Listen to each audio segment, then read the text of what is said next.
I've been thinking a lot about this, and there are a lot of problems. Above all, it's hard to use only language that everyone knows. For instance, like, what do people mean when they talk about the left versus the right? What is capitalism? And for any Marxists, what is the dialectic? I'm not actually going to answer all these questions, certainly not in one video, that'd be ridiculous. So please, please, please, if you have any specific question about terminology or jargon, we can chat about it in the comments. For now, we'll just have to accept that these are like super complicated questions and everyone disagrees on the answers anyway, so don't worry if you don't like fully understand it, but I'll try to make this as simple as I can.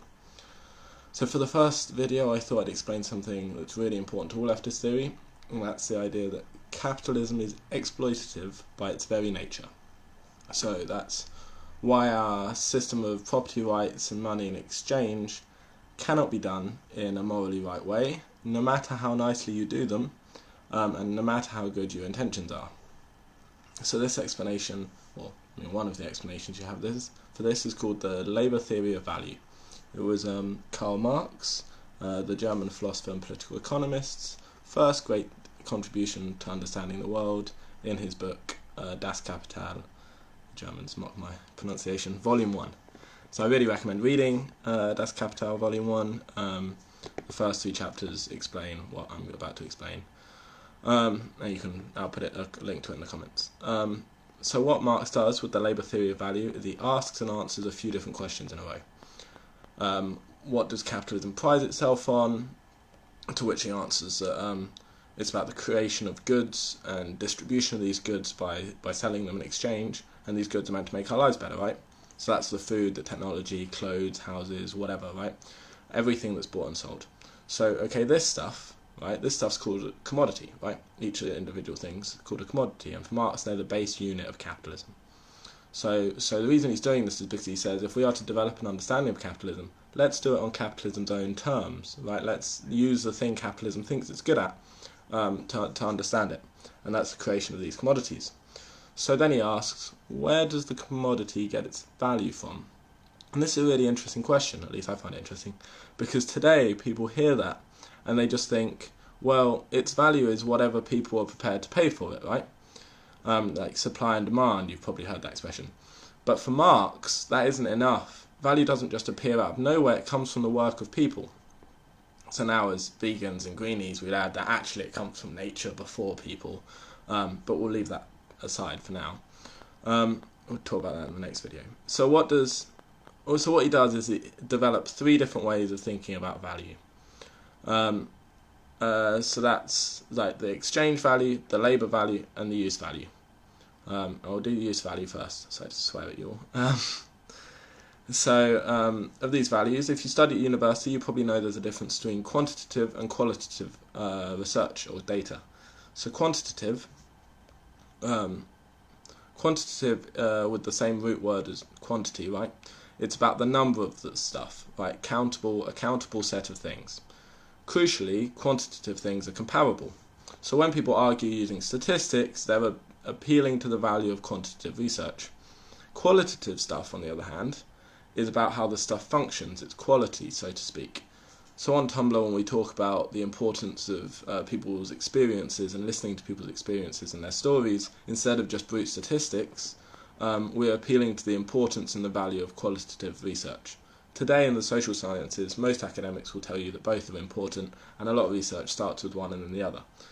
So the point of this is that when Marx argues there's 3 ways of looking at a commodity, the use value, the exchange value, and the labour value, the first is qualitative, right, the use value, and the other 2 are quantitative.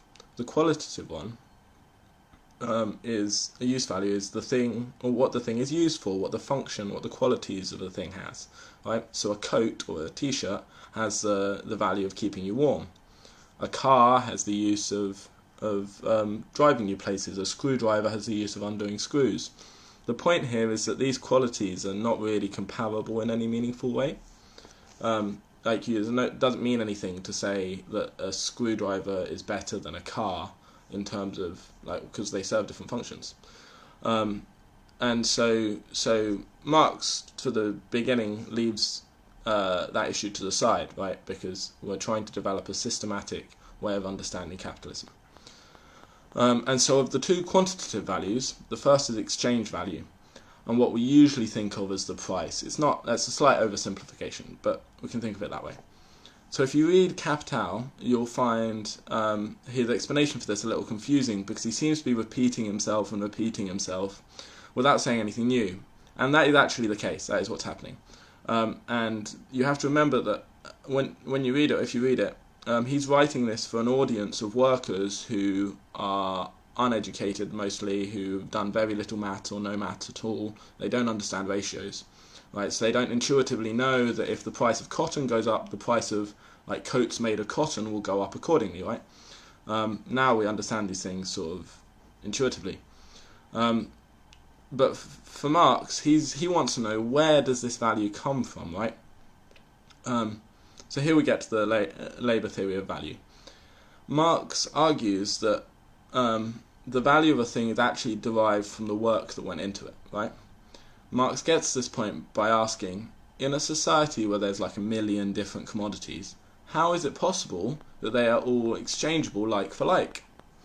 And so after you strip away like the difference in materials, because they don't all have the same materials, the difference in uses, which as we discussed aren't comparable, we're left with the sort of common denominator, or the thing that applies to all of them, which is the human labour hours that went into the commodities production, right? And so for him, the underlying place that exchange value gets its value is actually the labour. And it's pretty much as simple as that, to be honest. The work that creates the thing is the true value of the thing, right? So we can also add in the work that transports the thing, and feminist Marxists since then have pointed out there's actually a lot of unpaid work going on, which is allowing the worker to be paid in the first place. But the point is that the exchange value somehow becomes higher than the wages that are paid to the workers who created the commodity, right? When the capitalist sells a good, that the capitalist makes a profit. Well, where does this profit come from if the true value of the good is actually the work that went into it? Well, the capitalist is stealing from the worker. For Marxists, this is the literal definition of exploitation. These days, the word exploitation is used in a lot of ways, but the first popularised use of the word was literally to mean the value that was extracted from the worker in order to create the profit margin for the capitalist. So finally, what is a capitalist? A capitalist is someone who, in Marxist language, owns the means of production. To, again, oversimplify a little, this means the person who owns the commodity before it's sold. Today, means of production thinking can be a little confusing, because when Marx was writing, the capitalist both owned the factory and sold the product. But today, global supply chains are much more complicated. So this explains why anti-capitalists, while still preferring to buy from a small shopkeeper or stallholder, still consider these sellers morally wrong in theory, because unless they made the products themselves, they're literally benefiting from the labour of other people who are being paid less than the value of their labour. Of course, we understand that under capitalism, especially like our very late capitalism that's probably not going to survive the 21st century, it's perfectly understandable that people need to sell stuff in order to survive and do whatever really they need to in order to survive, because life is difficult. So this isn't a dig at anyone who prints t-shirts or sells vegetables they didn't grow or whatever, right? You just do your thing. I'm not going to blame you for it. That's basically it. The labour theory of value, understanding exploitation. My next video, I hope you enjoyed this one. My next video, if you guys want me to do one, will be closer to my specialism, which is, why do people say that capitalism is inherently unsustainable? Is it possible to create to be like a self-sustaining person, a person who doesn't like exploit from the environment under systems of competitions and profit? And this will include how animal liberationists, vegans and greenies want to bring non-human nature into the discussion about where value comes from. Okay, ciao friends, love you all.